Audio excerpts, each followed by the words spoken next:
Kisah orang Baduy menampar wajah Rasulullah sampai tangan terpotong. Suatu hari Rasulullah SAW keluar dari kota Madinah. Beliau lalu melihat seorang lelaki yang tengah mengambil air di sumur untuk kudanya. Rasul lalu berkata kepadanya, "Apakah Anda membutuhkan seorang upahan untuk mengambil air?" "Ya, untuk satu timba, saya akan memberi 3 buah kurma," kata orang itu.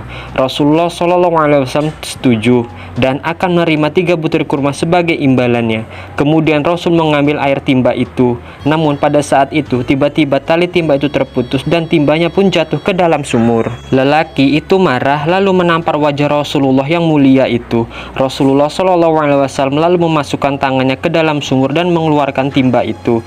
Beliau pun kembali ke Madinah. Orang Baduy itu pun melihat akhlak mulia pada diri Rasulullah SAW.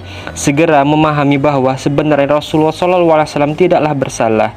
Karena itu dia memotong tangan yang telah digunakan untuk menampar Rasulullah SAW dengan sebilah pisau. Setelah itu dia tak sadarkan diri dan terjatuh ke tanah.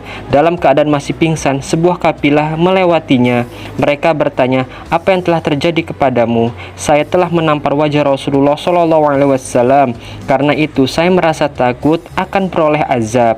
Orang Baduy itu pun lalu pergi ke Madinah menghampiri Rasulullah SAW dan memohon maaf. Rasulullah lalu bersabda, "Mengapa engkau memotong tanganmu?" Ia menjawab, "Saya tidak lagi menginginkan tangan yang pernah menampar wajahmu yang mulia itu. Terimalah Islam dan bersaksilah bahwa tiada Tuhan selain Allah. Apabila engkau benar-benar berada di jalan kebenaran, maka kembalikanlah tanganku yang terpotong ini."